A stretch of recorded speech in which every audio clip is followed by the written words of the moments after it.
आज की क्लास का जो टॉपिक है वो है कीट परागन। लास्ट टर्न के ऊपर हम लोगों ने एनीमोफिली यानी कि वायु परागन कंप्लीट कर लिया था और अब हम लोग कीट परागन स्टार्ट कर रहे हैं आज। ऑलराइट, नाउ जैसा कि आप लोग जानते हैं कि कीट परागन मतलब ये जूफिली का एक हिस्सा हुआ। जूफिली का मतलब समझते हैं, एनिमल्स के द्वारा परागन की क्रिया होना। राइट, आपको मालूम है पॉलिनेशन दो एजेंट्स के द्वारा हो सकता था, एबायोटिक और बायोटिक। तो अभी जो ये वाला जो सेक्शन जो है बेटा अपना, ये कौन सा है? बायोटिक। राइट, ये बायोटिक एजेंट है और आप वैसे भी जानते हो कि बायोटिक एजेंट्स के द्वारा परागन की क्रिया ज़्यादा होती है। ठीक है, और कीट परागन तो सबसे ज़्यादा ही होता है। दूसरे भी एनिमल्स हैं जिनके द्वारा की परागन की क्रिया होती है। परागन की क्रिया तो बेटा सांप के द्वारा भी हो सकती है, हाथी के द्वारा भी हो सकती है, स्नेल जो घोंगा होता है उसके द्वारा भी हो सकती है, चींटियों के द्वारा हो सकती है ना, चिड़ियाओं के द्वारा हो सकती है, बैट्स चमगादड़ के द्वारा हो सकती है। बहुत सारे एनिमल्स हैं, लेकिन जो सबसे ज़्यादा जो सबसे इंपॉर्टेंट है वो कौन सा है? एंटीमोफिली। जब परागन की क्रिया कीटों द्वारा संपन्न हो, जब परागन की क्रिया कीटों द्वारा संपन्न हो, when pollination is done with the help of the insects, तो इसको हम क्या कहते हैं? कीट परागन कहते हैं। और अधिकांशतः शुभाकारी होते हैं। शुभाकारी मतलब जितने भी जिन पादपों के अंदर कीट परागन होता है, राइट, वो सब कैसे होते हैं? शुभाकारी। शुभाकारी का मतलब समझते हो ना, ऑर्नामेंटल। काफ़ी खूबसूरत होते हैं इनके फ्लावर्स, तो कीट इनकी तरफ क्या होते हैं? आकर्षित होते हैं। अधिकांश कीट परागन केवल मधुमक्खी के द्वारा होता है, मतलब हनी बी के द्वारा बेटा कितना? 80% पॉलिनेशन होता है। 80% मतलब एनिमल्स में भी, कीटों में भी 80% तो मधुमक्खियों के द्वारा, हनी बी के द्वारा होता है। शुभाकारी पादप यानी कि ऑर्नामेंटल प्लांट अपनी सबसे ज़्यादा ऊर्जा परागन में खर्च करते हैं। क्यों? क्योंकि इनकी जननिक सफलता, इनकी रिप्रोडक्टिव सक्सेस किस बात के ऊपर निर्भर करती है? कि इनकी तरफ कीट आकर्षित हो और इनके अंदर परागन की क्रिया सफल हो जाए।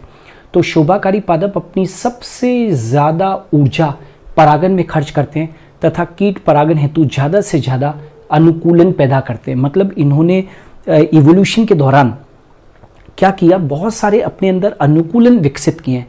वो अनुकूलन कुछ इस तरीके से विकसित किए हैं कि कीट इनकी तरफ आकर्षित हो। कई सारे मैकेनिज्म्स इन्होंने डेवलप किए हैं, कई सारे अनुकूलन एडेप्टेशंस डेवलप किए हैं जिसके द्वारा कीट इनकी तरफ आकर्षित होते हैं और परागन की क्रिया संपन्न हो जाती है। इन पुष्पों में आकर्षक रंग होता है। आप सब जानते हैं कीट परागित पुष्पों के जो दल होते हैं वो बहुत ब्राइटली कलर्ड होते हैं, यानी कि बहुत रंगीन होते हैं, आकर्षक होते हैं, ताकि कीट इनकी तरफ क्या हो? आकर्षित हो। और वैसे भी मैंने कहा था कि ये जो कीट परागित पुष्प होते हैं वो खुशबूदार होते हैं, इनके पुष्प बड़े आकार के होते हैं, आकर्षक होते हैं। इनके पुष्पों में खुशबू पाई जाती है, कहा ना मैंने, खुशबू पाई जाती है, और साथ के साथ मकरंद ग्रंथियाँ भी पाई जाती है। मकरंद ग्रंथियाँ क्यों हैं? मकरंद ग्रंथियों की तरफ ही तो आकर्षित होते हैं कौन? कीट। क्योंकि कीट जो है वो पुष्प के पास में क्यों आता है? मकरंद को इकट्ठा करने आता है। आज भाई मधुमक्खियाँ जो होती है वो इसी मकरंद ग्रंथियों से या मकरंद से, राइट, यानी कि नेक्टर से, मकरंद ग्रंथियाँ बोले तो नेक्टर ग्लैंड्स होती है इनके अंदर, इसी को तो सक करके और जो मधुमक्खियाँ होती है वो शहद बनाती है। ठीक है, तो वो जो शहद है ना, वास्तव में वो बेटा मधुमक्खियाँ इन पुष्पों की नेक्टर ग्लैंड से जो सैप होता है, नेक्टर होता है, उसको सक करके तो बनाती है। ठीक है, ना कीट परागित पुष्पों के परागकण पोलन किट के कारण चिपचिपे होते हैं। ये मैंने पहले ही डिस्कस कर लिया था। जितने भी कीट परागित पुष्प होते हैं बेटा, जितने भी कीट परागित पुष्प होते हैं उनके परागकणों के चारों ओर, मतलब बाह्य चोल के भी बाहर, एक्साइन के भी बाहर एक तेलीय परत पाई जाती है। और उस तेलीय परत को अपने पहले डिस्कशन हो चुका है, पोलन किट कहते हैं। और ये जो पोलन किट होती है वो चिपचिपी होती है। तो जैसे ही कोई कीट इन कीट परागित पुष्पों के परागकणों के कांटेक्ट में आएगा तो ये परागकण उस कीट के शरीर पर चिपक जाएंगे अपनी पोलन किट की वजह से। इन पुष्पों की वर्तिकाग्र कैसी होती? खुरदरी होती है, राइट। सो कुछ पौधों में कीट परागन हेतु विशेष अनुकूलन होते हैं, उदाहरण के तौर पर गुलाब, नींबू, धनिया, प्याज इत्यादि। ठीक है। अब कुछ विशेष क्या क्या अनुकूलन है, कुछ विशेष अनुकूलन यहाँ पर पढ़ाता हूँ। मैंने लास्ट टर्न पे कहा भी था, एक पादप होता है बेटा म्यूसेंडा। म्यूसेंडा एक प्लांट है, उसके अंदर म्यूसेंडा के अंदर क्या होता है कि जो पुष्प होता है ना, उसके अंदर 5 पेटल्स होती है, 5 दल होते हैं। लेकिन 5 दलों में से एक दल अपेक्षाकृत बहुत बड़ा हो जाता है, ठीक है, बहुत ब्राइट हो जाता है, सफ़ेद रंग का हो जाता है, ठीक है। सफ़ेद या रंगीन भी हो सकता है, लेकिन ज़्यादातर केसेस के अंदर वो वाइट होता है। और उस जो एक जो दल जो कि मॉडिफाई हुआ है मुसेंडा के अंदर 5 में से, उसको विज्ञापन ध्वज कहते हैं। विज्ञापन क्यों? इसको विज्ञापन ध्वज इसलिए कहा है क्योंकि ये एक तरीके से इस पुष्प का विज्ञापन कर रहा है। और उस विज्ञापन को देखकर, जैसे होते हैं ना अपने अखबार में विज्ञापन देखकर और अपने आकर्षित होकर कहीं पर जाते हैं, वैसे ही इस पुष्प के अंदर क्या होता है कि वो जो दल है वो विज्ञापन ध्वज की तरह काम कर रहा है। और इसके पुष्पों का एक बाह्य दल बहुत बड़ा हो गया है, उसी की मैं बात कर रहा हूँ। दैट इज, एक दल जो बड़ा हो गया है वो चमकीले रंग का, वह आकर्षक होता है और इसे विज्ञापन ध्वज कहते हैं। और इसी विज्ञापन ध्वज के कारण कीट इनकी ओर आकर्षित होते हैं। तो बताओ, म्यूसेंडा के अंदर ये एक प्रकार का परागन की क्रिया को संपन्न करने के लिए अनुकूलन हुआ या नहीं हुआ बेटा? Is it clear? तो इस प्रकार से होता है। अब मैं विशेष तौर से जो कई बच्चों को क्लियर नहीं है वो यहाँ पर क्लियर कर दूं कि कुछ बच्चों को ये चीज़ क्लियर नहीं है कि पॉलिनेशन जो है वो साल्विया में कैसे होता है। पॉलिनेशन साल्विया में किस तरीके से होता है? देखिए बेटा, साल्विया जो है वो एक लेबिएटी कुल का पादप है।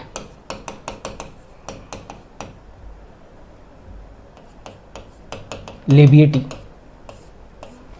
राइट, ये एक लेबिएटी कुल का पादप है और इसमें साल्विया में पॉलिनेशन की, परागन की एक विशेष विधि होती है। मैंने चित्र भी बता रखा है। साल्विया के अंदर परागन की क्रिया को संपन्न करने के लिए लिवर मैकेनिज्म होता है, ठीक है। एक इस तरीके का लिवर मैकेनिज्म होता है, वो अभी मैं काम में लूंगा। किस तरीके से होता है वो देखिए। ये जो साल्विया है ना बेटा, इस पादप में परागन हेतु उत्तोलक क्रियाविधि या लिवर मैकेनिज्म या टर्न पाइप मैकेनिज्म पाया जाता है। कभी आपसे पूछे कि साल्विया के अंदर परागन की क्रिया के लिए कौन सा मैकेनिज्म पाया जाता है, तो आप बोलोगे उत्तोलक क्रियाविधि, या तो कहोगे उत्तोलक क्रियाविधि, या कहोगे लिवर मैकेनिज्म, या कहोगे टर्न पाइप मैकेनिज्म, ठीक है। डायग्राम को देखकर और समझने की कोशिश करनी है। इसके पुष्प जो होते हैं वो कैसे होते हैं? द्विओष्ठी होते हैं। इसके पुष्प कैसे होते हैं? द्विओष्ठी। द्विओष्ठी का मतलब समझते हो? इसके अंदर 2 ओष्ठ है, ठीक है। एक तो ये तो क्या है, निचला ओष्ठ है, ये तो निचला ओष्ठ है, और ये इसका क्या है, ऊपरी ओष्ठ है। ये ऊपरी ओष्ठ है, ठीक है। ओष्ठ मतलब क्या है समझते हो? Upper lip. और ये क्या है बेटा? लोअर लिप है, ठीक है। ऐसे 2 ओष्ठ है।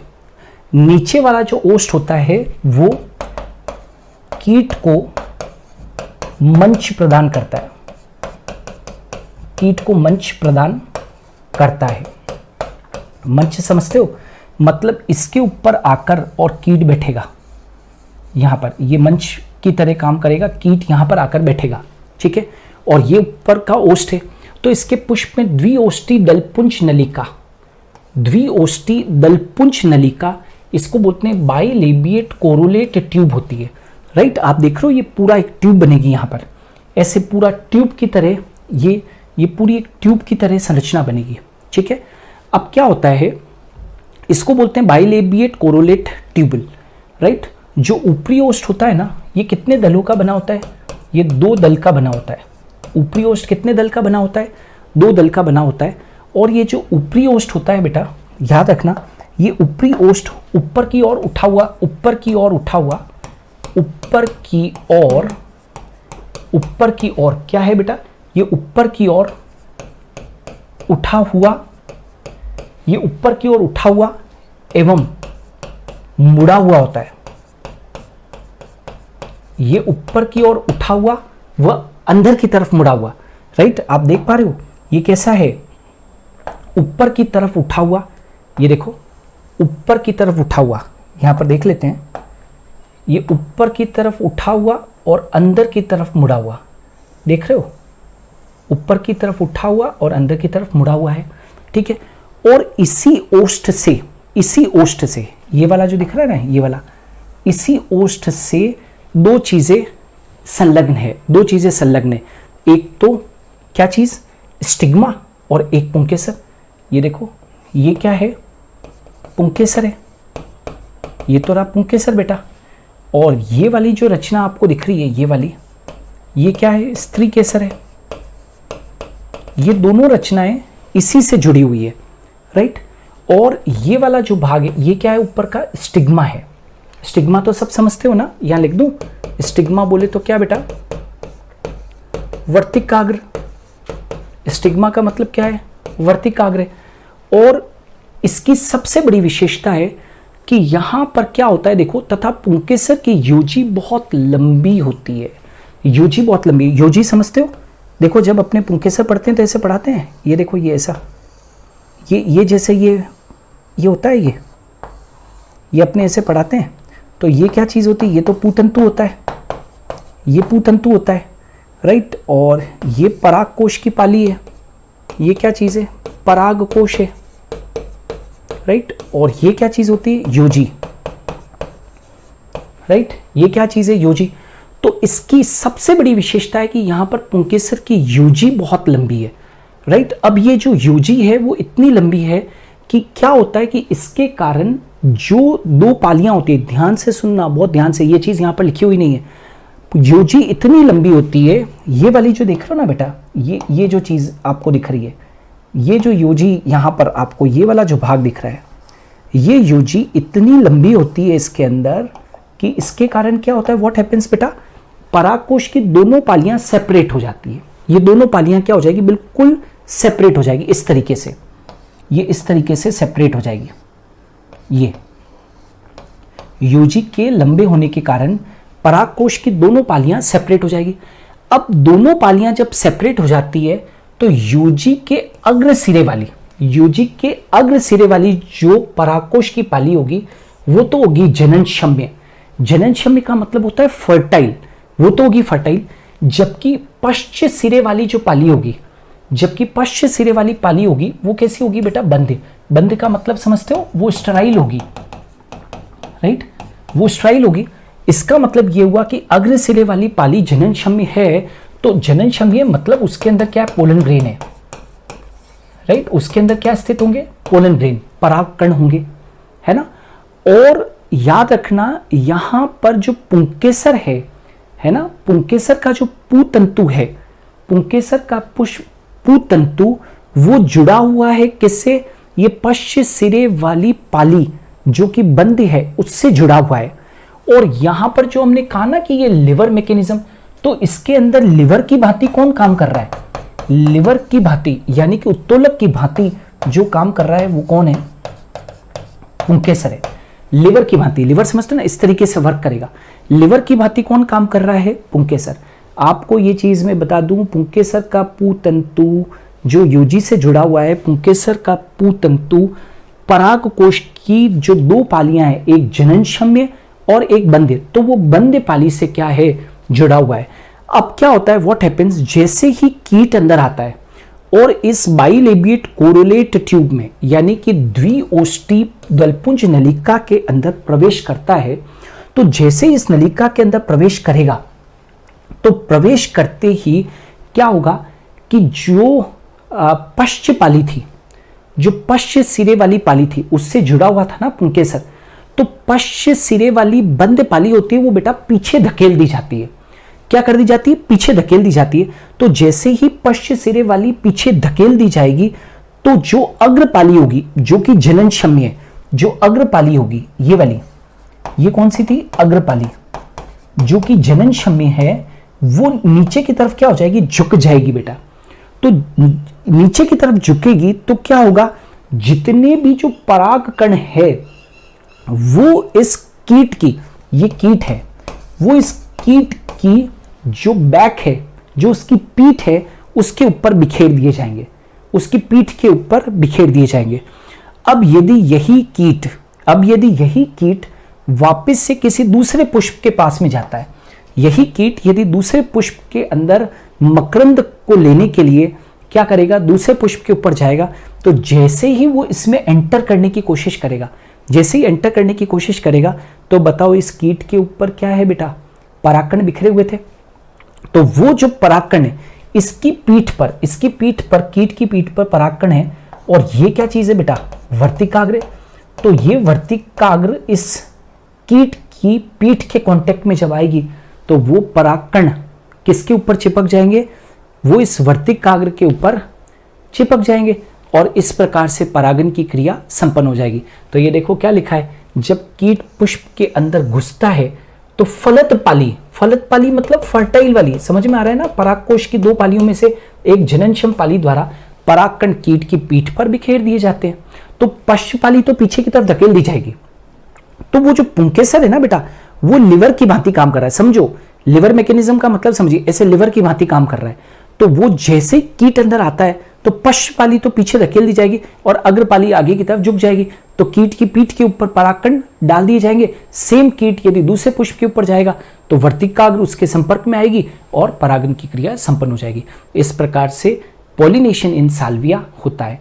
मैंने पॉलिनेशन इन साल्विया को स्पेशली इसलिए बताया क्योंकि कई सारे बोर्ड्स में ये है, कई सारे बच्चों के प्रैक्टिकल एग्जाम जो होते हैं 12th क्लास के बाद में, राइट, उसमें भी साल्विया का पॉलिनेशन है, चित्र भी बनाने को आता है और मैकेनिज्म भी एग्जामिनर वाइवा वगैरह के अंदर पूछ लेता है। तो आपके प्रैक्टिकल्स में भी काम आएगा और एग्जाम में तो काम आएगा ही आएगा। Is it clear? तो ये पॉलिनेशन इन साल्विया था। थोड़ा सा और आगे बढ़ते हैं, कीट परागन की कुछ स्पेशल फीचर्स की हम लोग बात करते हैं। कुछ पुष्पों में सहपत्र, आप ध्यान दीजिएगा, सहपत्र। अब नॉर्मली तो क्या होता है बेटा, सहपत्र समझते हो, सहपत्र जो होते हैं वो आम तौर पर कैसे होते हैं, ग्रीन होते हैं, अमूमन ग्रीन होते हैं सहपत्र। मैं अभी एक्सेप्शन की इसकी बात नहीं कर रहा हूं, मैं इसकी बात नहीं कर रहा हूं। अमूमन सहपत्र जो होते हैं वो हरे रंग के होते हैं। 11वीं क्लास के अंदर जब हम लोग मॉर्फोलॉजी पढ़ाते हैं तो ये बताते हैं कि सहपत्र वह रचना है जिसके कक्ष से पुष्प निकलता है। Bract is the structure from which what happens, flower arises. मतलब कि इसके अक्ष से क्या निकलता है, पुष्प निकलता है। तो ब्रैक्ट अमूमन ग्रीन होते हैं, लेकिन एक पादप है जिसका नाम है बोगनवेलिया। आपने बोगनवेलिया को देखा होगा कभी, यदि आपने बोगनवेलिया को देखा हो इस प्रकार से, राइट, बोगनवेलिया को देखा हो तो आपको लगता है कि वो पुष्प है, लेकिन वो पुष्प है नहीं बोगनवेलिया के अंदर। कुछ पुष्पों में सहपत्र आकर्षित करने के वाले अर्थात चमकीले और रंगीन हो जाते हैं। ध्यान रखना, कभी ऐसे प्रश्न पूछे वह कौन सा पादप है जिसके अंदर सहपत्र रंगीन होकर और पुष्प जैसे हो जाते हैं, तो वो कौन है, बोगनवेलिया है। बोगनवेलिया के अंदर पुष्प जो होते हैं वो तो क्या होते हैं, बहुत छोटे होते हैं, पुष्प तो होते हैं छोटे, तो वो तो कीटों को आकर्षित कर नहीं सकते हैं, ठीक है। तो इनके अंदर जो सहपत्र होते हैं ना, वो सहपत्र कैसे हो जाते हैं, रंगीन हो जाते हैं, और उसके कारण कीट इनकी तरफ क्या होते हैं, आकर्षित होते हैं और परागन की क्रिया संपन्न हो जाती है। तो यदि आपसे परीक्षा में पूछे कि वह कौन सा पादप है जिसके अंदर पुष्प तो बहुत छोटे होते हैं लेकिन सहपत्र जो कि हरे होने चाहिए थे वो हरे के स्थान पर रंगीन और चमकीले हो जाते हैं, जिससे कीट उनकी तरफ आकर्षित होते हैं, तो वो याद रखना बोगनवेलिया। बोगनवेलिया के प्लांट कहाँ मिलेंगे, बोगनवेलिया सामान्य से उगने वाला पादप है। किसी भी भारत के अंदर सरकारी बिल्डिंग के अंदर चले जाओ, कलेक्टर ऑफिस हो कि स्कूल की बिल्डिंग हो या कोई सरकारी कार्यालय हो, उसके गेट के ऊपर बोगनवेलिया ही मिलेगा। मालूम है क्यों? क्योंकि पानी नहीं पिलाना पड़ता। सरकारी कार्यालयों में पानी कौन पिलावे भैया? तो आपको जितने सरकारी, ये निशानी है भारत के अंदर, किसी भी सरकारी ऑफिस पे चले जाइए, गेट के ऊपर आपको क्या मिलेगा, बोगनवेलिया मिलेगा। बड़े पूरे साल भर इसके ऊपर वो लगभग पूरे पुष्प जैसे लदे रहते हैं। क्यों? क्योंकि हरा भरा भी रहता है, पुष्प भी रहते हैं। तो वाह भाई, कोई आवे सरकारी कार्यालय में तो बहुत अच्छा दिखता है, हाँ भाई पुष्प पुष्प लग रहे हैं या कार्यालय अच्छा होगा, पानी नहीं पिलाना पड़ता। चलिए अब आ जाते हैं युक्का। अब ये एनसीईआरटी के अंदर अलग अलग जगह पर दे रखा है, क्योंकि अपने पॉलिनेशन पढ़ रहे हैं तो यहां पर ही बताना बहुत जरूरी है। युक्का के अंदर क्या होता है बेटा, ध्यान दीजिएगा। युक्का के अंदर पादप में एक कीट के साथ, युक्का पादप में एक कीट के साथ अविकल्पी सहजीवन होता है। मतलब ये जिसको कहते हैं ना अविकल्पी सहजीवन, मतलब जीवन जीने का और कोई उपाय ना हो, उसको बोलते हैं अविकल्पी सहजीवन। अविकल्पी सहजीवन क्या है? एक प्रोनुबा मॉथ होता है, उस प्रोनुबा मॉथ और युक्का के बीच में सहजीवन पाया जाता है। और सहजीवन के अंदर आप जानते हो दोनों को फायदा होगा। तो प्रोनुबा मॉथ जो है वो एक ऐसा कीट है, उसके द्वारा ही युक्का पादप में परागन की क्रिया होती है, और किसी के भी द्वारा नहीं होती है। प्रोनुबा नामक मॉथ से ही इस युक्का पादप में परागन की क्रिया होती है। तो भाई युक्का को क्या फायदा हो गया प्रोनुबा मॉथ से कि उसके अंदर परागन की क्रिया होगी, लेकिन ये तो सहजीवन है ना, वापस से उस प्रोनुबा मॉथ को क्या फायदा हुआ ये भी तो मालूम होना चाहिए। तो यह कीट पुष्प के अंडाशय में अंडे दे देता है। अब ये जो कीट है उसको क्या फायदा हुआ कि वो पुष्प का जो अंडाशय होता है उसमें अंडे दे देता है, तो उसको अंडे देने की जगह मिल गई, और उस अंडे देने की जगह जब वो ढूंढता है तो उसी दौरान क्या हो जाता है, परागन की क्रिया हो जाती है। तो कीट के पुष्प के अंडाशय में प्रोनुबा मॉथ अंडे दे देता है, तो उसको अंडे देने की जगह मिली, और बदले में उस कीट ने क्या कर दिया, इस युक्का पादप में परागन की क्रिया कर दी। तो बताओ दोनों का जीवन एक दूसरे के बिना पूर्ण नहीं है। तभी तो कहा है अविकल्पी सहजीवन।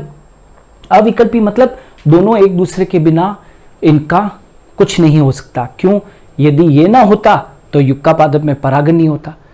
Are you getting? युक्का ना होता तो इसको कीट को प्रोनुबा मॉथ को अंडे देने के लिए जगह ना मिलती। ठीक है, तो ये भी ध्यान रखना। एक लंबोत्तर पुष्प होता है। लंबोत्तर क्यों कहा है बेटा? इसको लंबोत्तर इसलिए कहा है एमोर्फोफेलस।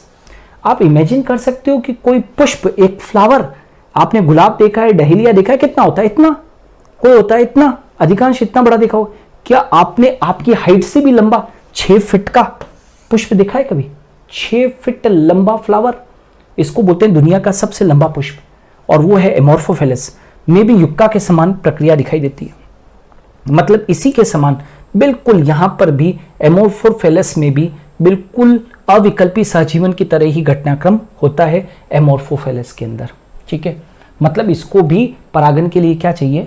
कीट चाहिए। आगे बढ़े, चलो। एरिस्टोलोकिया में फ्लाई ट्रैप क्रियाविधि पाई जाती है। इसके पुष्प को पिटफॉल पुष्प कहते हैं, पिटफॉल पुष्प कहते हैं। लेकिन आपको मेरी सलाह है कि इसमें डेप्थ में जाने की जरूरत नहीं है। बस इतना सा ध्यान रखना कि फ्लाई ट्रैप क्रियाविधि पाई जाती है एरिस्टोलोकिया में, डेप्थ में इसमें नहीं जाना है। वैसे भी हम लोग एनसीईआरटी से अप चल रहे हैं, बहुत 10 टाइम्स अप होके और चलेंगे। लेकिन मेरा ये सजेशन है कि जैसे साल्विया में पॉलिनेशन एनसीईआरटी में नहीं दे रखा है, लेकिन मुझे मालूम है कि प्रैक्टिकल के अंदर है, इसलिए मैंने साल्विया के अंदर पॉलिनेशन पढ़ा है। बट यहाँ पर मैं सजेस्ट नहीं करूँगा कि फ्लाई ट्रैप मैकेनिज्म, कोई ज़रूरत नहीं है, कभी भी प्रश्न इसके ऊपर नहीं आएगा। बस इतना सा ध्यान रखना, फ्लाई ट्रैप मैकेनिज्म किस में होता है? एरिस्टोलोकिया में। नाउ अब आ जाते हैं, ध्यान से सुनना। ऑफ्रीज स्पेकुलम, ऑफ्रीज स्पेकुलम, ये ऑफ्रीज जो है वो एक ऑर्किड पादप है। ठीक है, ऑफ्रीज स्पेकुलम एक कैसा पादप है? ऑर्किड पादप है में वास्प कोल्पा ओरिया के द्वारा आभासी मैथुन द्वारा परागन होता है। आभासी मैथुन समझते हो क्या होता है? ये जो ऑफ्रीज होता है ना, ऑफ्रीज, वो अपने दल को किसके जैसा बना लेता है? मादा वास्प जैसा बना देता है, मतलब मादा कीट जैसा बना देता है। तो ये जो वास्प है ना, कोल्पा ओरिया, ये इस चक्कर के अंदर वहां पर उसके पास में, ऑफ्रीज के पास में आता है कि वो मादा है। वास्तव में आप समझ रहे हो, वो जो ऑफ्रीज स्पेकुलम का जो दल है ना, उसने अपने आप को इवोल्यूशन के दौरान क्या कर लिया? मादा वास्प जैसा बना लिया। तो यहां पर कूट मैथुन की क्रिया होती है। मतलब जो नर वास्प है वो इस चक्कर के अंदर आता है कि वो मादा वास्प के पास में जा रहा है, लेकिन वो मादा है कहां वास्तव में? वो तो पुष्प है। और ये जो ऑफ्रीज ने ये अनुकूलन इवोल्यूशन के दौरान अपने अंदर डेवलप किया, तो क्या होगा? वो आभासी मैथुन होगा कि नहीं होगा? अरे भाई, जब वो मादा है ही नहीं तो क्या होगा? वो उसकी तरफ आकर्षित होकर आ रहा है नर, तो वो क्या, जिसको वो मादा समझता है वो वास्तव में मादा नहीं है, वो तो पुष्प का एक दल है। तो इसके पुष्प की बाह्य आकृति एवं गंध मादा वास्प के बिल्कुल समान होती है। तो यहां पर एक मिमिक्री है। तो वो नर जो वास्प आएगा, कोल्पा ओरिया, वो इस चक्कर में आएगा मादा के पास में, लेकिन उस दौरान परागन की क्रिया क्या हो जाती है? संपन्न हो जाती है। तो ये भी एनसीईआरटी का ही है, ऐसा नहीं है कि ये कोई अलग है, ये भी एनसीईआरटी का ही सेक्शन है, लेकिन एनसीईआरटी ने अलग अलग चैप्टर्स में इसको दे रखा है अलग अलग जगह पर। अपन ने क्या किया, परागन की क्रिया, अभी कीट परागन पढ़ रहे हैं तो इकट्ठा एक जगह पर लेकर आ गए हैं। ठीक है, सेंटारिया है ना, सेंटोरिया जो कि कंपोजिटी कुल का पादप है, उसमें पिस्टन मैकेनिज्म के द्वारा परागन होता है। लेकिन फिर से मैंने क्वेश्चन मार्क लगा दिया है, फ्लाई ट्रैप क्रियाविधि हो या पिस्टन मैकेनिज्म हो, आपको याद बस केवल उसका एग्जाम्पल रखना है, मैकेनिज्म की डेप्थ में नहीं जाना है, प्रश्न वहां से नहीं आएगा। ठीक है, नाउ निम्फिया जलीय पादप है, राइट, कमल निलंबो तथा एलिसिमा भी कीट परागित पादप है, जबकि ये जलोद्भिद पादप है। मतलब ये प्रूव करने की कोशिश कर रहे हैं कि जो पादप जल में रहते हैं उनके अंदर जल परागन होगा, ऐसा बिल्कुल भी नहीं है। जैसे कि कमल है, निम्फिया है, आर्गेटिंग और एलिसिमा है, ये कीट परागित पादप है, जबकि रहते कहां पर है, पानी के अंदर है। रेफ्लिशिया पादप में परागन कैरियोन मक्खियों द्वारा होता है तथा इसके बीजों का प्रकीर्णन हाथियों के द्वारा होता है। तो रेफ्लिशिया में परागन तो किसके द्वारा हो रहा है, कैरियोन फ्लाइज के द्वारा, और बीजों का प्रकीर्णन किसके द्वारा होता है, हाथियों के द्वारा। तो बेटा अभी एक बच्चे ने बहुत अच्छा क्वेश्चन पूछा था कि सर परागन की क्रिया और प्रकीर्णन में क्या फर्क है। तो मैंने कहा था कि प्रकीर्णन जो होता है, डिस्पर्सल जो होता है, वो होता है बेटा बीजों के अंदर और फ्रूट्स का डिस्पर्सल होता है, राइट। जबकि पराग कणों के लिए कभी भी डिस्पर्सल नहीं होता है, पराग कणों का हमेशा क्या होता है, परागन होता है। पराग कणों का परागन होता है और बीजों का और फ्रूट्स का क्या होगा भैया, हमेशा क्या होगा बोलो बेटा, प्रकीर्णन होगा।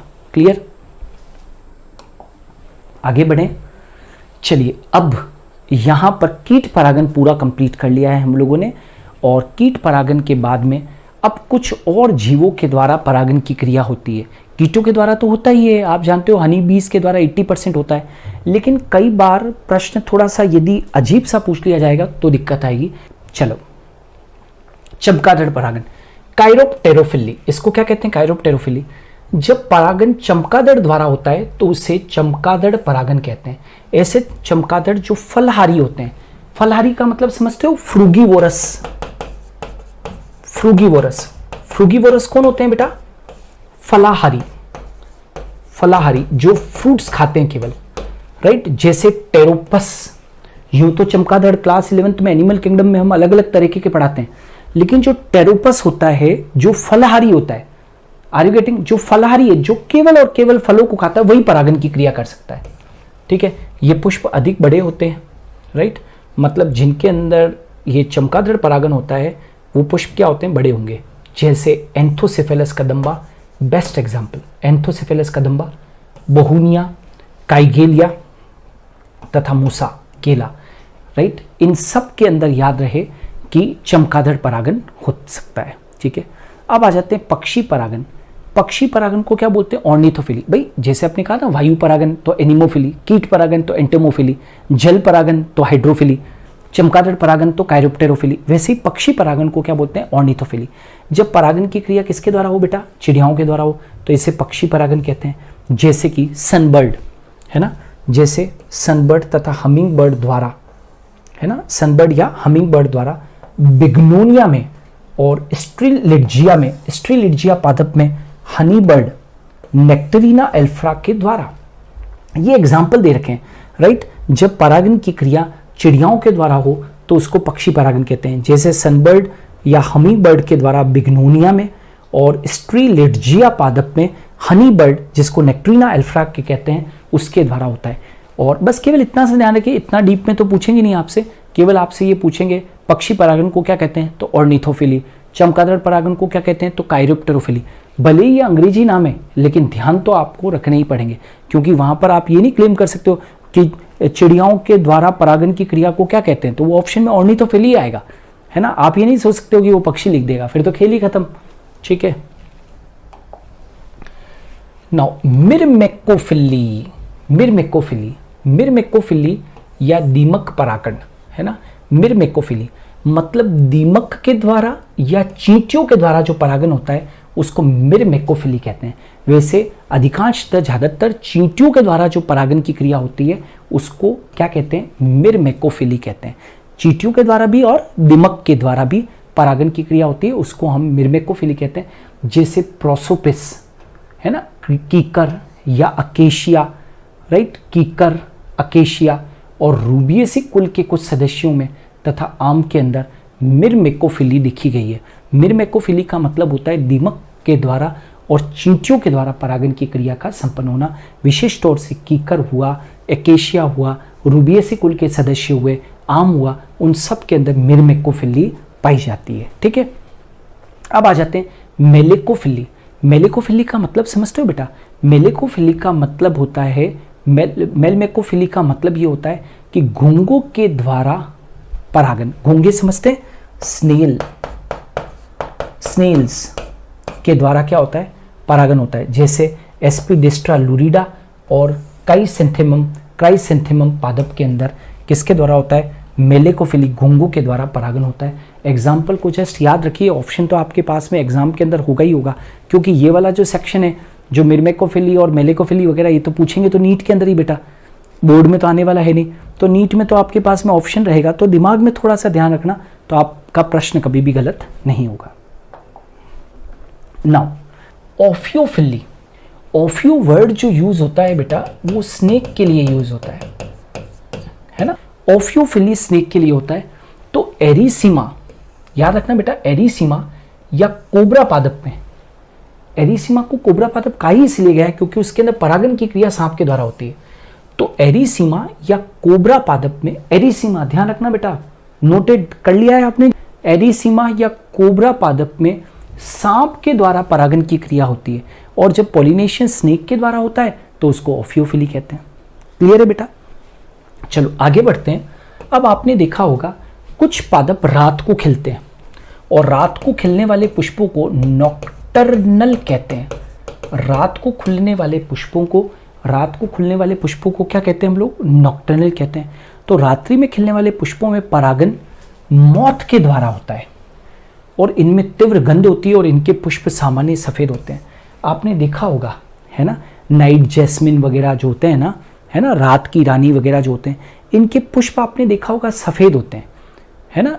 ये क्या होते हैं? हमेशा सफेद होते हैं, और इनमें तीव्र गंध होती है। आज रात की रानी कहीं पर भी आप पौधा लग रहा है तो रात को कितनी खुशबू आती है, तो उस खुशबू की तरफ ये जो मॉथ होता है वो आकर्षित होता है, और रात को ये खिलते हैं, और इनके अंदर इस प्रकार से परागन की क्रिया संपन्न होती है।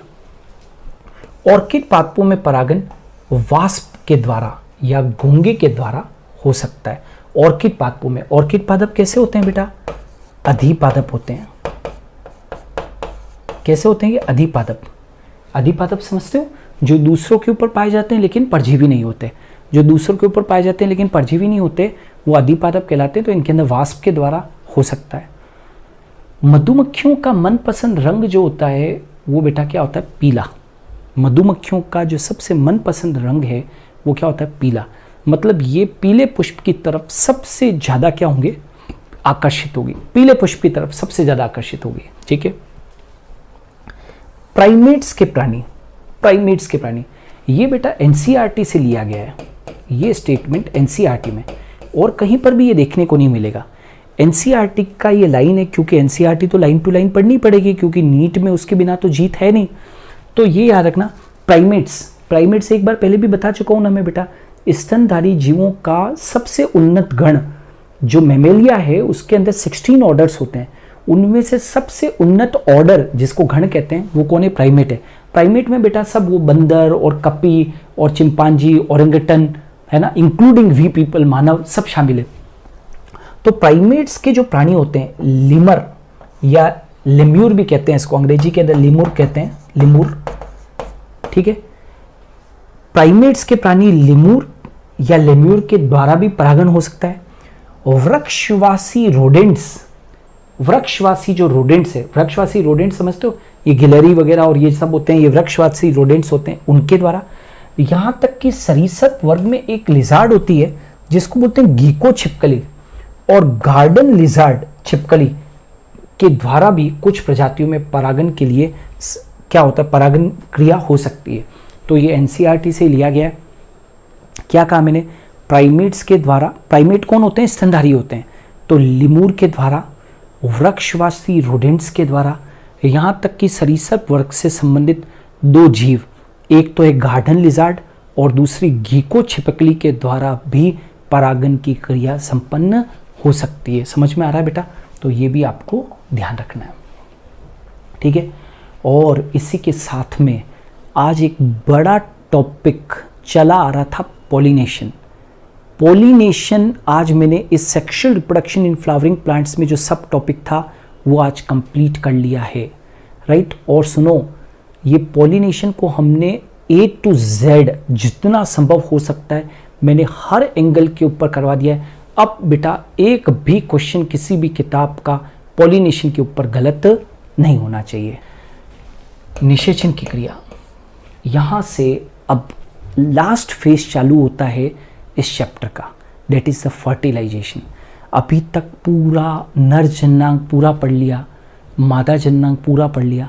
अब आपको मालूम है कि नर युग्मक कहाँ पर है, आपको मालूम है नर युग्मक पराग नलिका के अंदर है। आप ये सब जानते हो कि अंडाशय के अंदर बीजांड है, बीजांड के अंदर भ्रूण कोश है, भ्रूण कोश के अंदर अंड कोशिका है, अंड कोशिका को क्या कहते हैं, मादा युग्मक। अब ये सारी क्रिया हो चुकी है, परागन की क्रिया पूरा पढ़ चुके हैं, परागकण वहाँ पर पहुँच चुका वर्तिकाग्र के ऊपर। वर्तिकाग्र के ऊपर जाकर परागन जो है वो अंकुरित होगा और पराग नलिका निकलेगी। पराग नलिका वर्तिका से आगे बढ़कर पहले बीजांड में प्रवेश करेगी, बीजांड से फिर भ्रूण कोश में जाएगी, वहाँ पर नर युग्मकों का त्याग करेगी और निषेचन की क्रिया भ्रूण कोश के भीतर संपन्न होगी। ये जो चीज़ हमने पहले बेसिक पढ़ा दी है वो अभी वापस से रिपीट होंगे, लेकिन अब फास्ट होंगे क्योंकि अब आपको आता है कि उसके बेसिक्स क्या है। तो हम पढ़ने जा रहे हैं निषेचन। निषेचन जो है वो किसने बताया था बेटा? स्ट्रासबर्गर ने बताया था, ठीक है। तो पहले तो अपने निषेचन की क्रिया क्या होती है, बड़ा सिंपल सा है। निषेचन के अंदर युग्मकों का क्या होता है बेटा? संलयन होता है। नर युग्मक और मादा युग्मक के संलयन को ही हम क्या कहते हैं? निषेचन कहते हैं। नर युग्मक और मादा युग्मक जुड़ जाए, fusion of male and the female gamete is called as syngamy.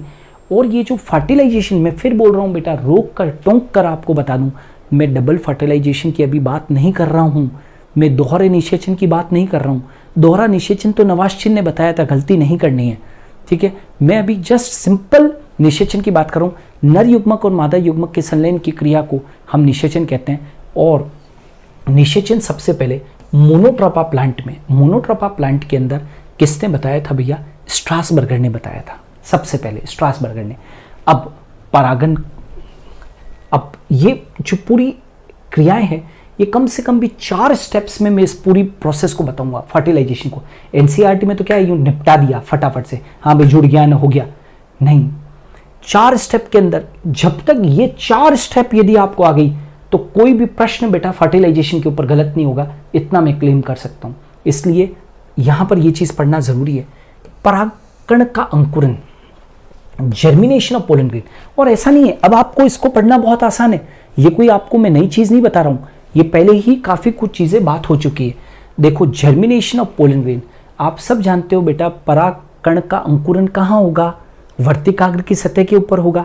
परागन की क्रिया के द्वारा परागकण किसी भी माध्यम से उड़कर या पानी के द्वारा या किसी जीव के द्वारा कहाँ पहुंचते हैं? वर्तिकाग्र पर। और वर्तिकाग्र पर जाकर ही तो परागकण क्या होता है? अंकुरित होता है और वहां से पराग नलिका निकलती है। तो हम ये चीज पढ़ रहे हैं कि कैसे अंकुरित होता है। तो परागकण के परागन के पश्चात परागकण वर्तिकाग्र पर पहुंच जाते हैं और आप सब जानते हो वहां पर जाकर उनको अंकुरित होना है। ये वर्तिकाग्र पर पहुंचकर कुछ शर्करा युक्त पदार्थ अवशोषित कर फूल जाते हैं। मैंने कहा था कि वर्तिकाग्र की सतह नम होती है, वहां जाकर ये परागकण कुछ शर्करा युक्त पदार्थ और नमी को क्या कर लेते हैं? अवशोषित कर लेते हैं। जब ये शर्करा युक्त पदार्थ और नमी को अवशोषित करेंगे तो कोशिका द्रव्य का जो भीतरी कोशिका द्रव्य है, मतलब जो परागकण का कोशिका द्रव्य है, उसका आयतन बढ़ेगा बेटा। आयतन बढ़ेगा, आयतन बढ़ेगा तो नेचुरल है कि परागकण क्या हो जाएगा? फूल जाएगा। और कोई चीज फूलेगी तो फटेगी, फूलेगी तो फटेगी। तो परागकण का अंतःचोल फूलकर बाह्य चोल में स्थित जनन छिद्रों में से एक नलिका के रूप में बाहर आ जाता है। ये आप सब जानते हो, परागकण फूलेगा और उसका अंतःचोल, उसका अंतःचोल, ये अंतःचोल है बेटा, इंटाइन परत है परागकण की। इसका अंतःचोल बाह्य चोल में स्थित जनन छिद्र के द्वारा पराग नलिका के रूप में क्या आ जाएगी, बाहर आ जाएगी। तो ये क्या है, पोलन ट्यूब है, पराग नलिका। समझ में आ रहा है? इंटाइन परत ही जनन छिद्र के द्वारा बाहर निकलकर पराग नलिका के रूप में क्या आ जाती है, बाहर आ जाती है। आ गया? तो इसको हम क्या कहते हैं, पराग नलिका। ठीक है। अधिकांश एंजियोस्पर्म में और इंक्लूडिंग अपना प्रारूपिक आवृतबीजी पादप, जिसको कि हमने क्या कहा, कैप्सुला कहा, में एक पराग नली निकलती है। क्योंकि आपका प्रश्न हो सकता है कि सर द्विबीजपत्री पादपों में तो कितने होते हैं भैया, 3 जनन छिद्र होते हैं, तो सर 3 पराग नलिकाएं निकल जानी चाहिए। अमूमन अपवादों को छोड़ दीजिए, तो चाहे कितने ही जनन छिद्र हो या कुछ भी हो, पराग नलिका हमेशा कितने निकलती है, 1 निकलती है। अपवादों को छोड़ दीजिए, अपवाद में तो 14 पराग नलिकाएं भी निकलती है, जो अभी बताऊंगा मैं, जिसे मोनोसाइफोनस कंडीशन कहते हैं। मोनोसाइफोनस कंडीशन क्या, वेरी सिंपल, यदि परागकण से एक पराग नलिका निकलती है तो उसको मोनोसाइफोनस कंडीशन कहते हैं। और एक परागकण से अनेक पराग नलिकाएं निकले, जैसे कि मालवेसी कुल और कुकुरबिटेसी कुल में एक से अधिक पराग नलिकाएं निकलती है, तो इसको पॉलीसाइफोनस कंडीशन कहते हैं। तो मालवेसी और कुकुरबिटेसी फैमिली, ठीक है, इन दोनों ही फैमिलीज में बेटा एक परागकण से 14 भी पराग नलिकाएं निकल जाती है, तो उसको पॉलीसाइफोनस कंडीशन कहते हैं। और एक निकले तो मोनोसाइफोनस कंडीशन। लेकिन ध्यान रहे, ज्यादातर जो सबसे कॉमन जो है फिनोमिनन, वो कौन सा होता है, तो डेट इज मोनोसाइफोनस कंडीशन। ठीक है। पराग नलिका वर्तिकाग्र में से होते हुए वर्तिका में आ जाएगी, और फिर पराग कण में स्थित, याद है बेटा, नलिका केंद्रक तथा जनन कोशिका समेत समस्त पदार्थ इस नलिका में आ जाते हैं। बताओ बेटा जल्दी से, पराग नलिका के अंदर सबसे पहली चीज कौन आती है, पूरा मैं बता चुका हूं। पराग नलिका में सबसे पहली चीज कौन आती है, तो नलिका केंद्रक आता है। उसके पीछे पीछे कौन आ जाती है, जनन कोशिका भी आ जाती है, याद है कि नहीं है। और नलिका केंद्रक पराग नलिका की वृद्धि का नियंत्रण करता है, और ये पराग नलिका के सिरे पर स्थित होता है। अब इतना तो बेटा सबको मालूम ही है कि ये पराग नलिका है, और इसके शीर्ष के ऊपर यहाँ पर क्या पाया जाता है, नलिका केंद्रक पाया जाता है। ये आप अच्छी तरीके से जानते हैं, नलिका केंद्रक पाया जाता है सिरे के ऊपर। अब पीछे पीछे जनन कोशिका भी तो आई, तो जनन कोशिका में बेटा पूरा मैंने बताया हुआ है समसूत्री विभाजन होता है। याद है ये वाला डायग्राम, ये जनन कोशिका में समसूत्री विभाजन हुआ था, ये जनन कोशिका थी ऐसी, इसके अंदर समसूत्री विभाजन हुआ तो कितने नर युग्मक बनेंगे, 2 नर युग्मकों का क्या हो जाता है, निर्माण। और ये नर युग्मक जो होते हैं वो अचल होते हैं, ये आवृतबीजी पादपों की सबसे बड़ी विशेषता है। अरे नर युग्मक अचल है बेटा, तभी तो प्रकृति ने क्या बनाई, पोलन ट्यूब बनाई। पोलन ट्यूब इसीलिए तो बनाई कि नर युग्मक क्या है, अचल है। ठीक है। और पराग नलिका शीर्षस्थ वृद्धि होती है, पराग नलिका की कैसी होती है, शीर्षस्थ वृद्धि होती है, और ये रसायनुवर्तन गति प्रदर्शित करती है। कैसी, रसायनुवर्तन, कीमोट्रॉपिक, मतलब पराग नलिका रासायनिक पदार्थों की तरफ आकर्षित होती है। ठीक है। और पराग नलिका की वृद्धि के लिए बोरोन तत्व और कैल्शियम आयन आवश्यक होते हैं, और उपयुक्त तापमान भी आवश्यक होता है, 20 से 30 डिग्री सेल्सियस। तो ये प्रश्न एक परीक्षा में, नीट में तो नहीं, लेकिन एक ऊंचे दर्जे का एग्जाम था, उसके अंदर ये पूछा गया कि पराग नलिका के लिए कौन कौन से तत्व और आयन काम में आते हैं। तो याद रखना, बोरोन तत्व और कैल्शियम आयन। ठीक है बेटा। तो आज मैंने यहाँ तक पढ़ा दिया है।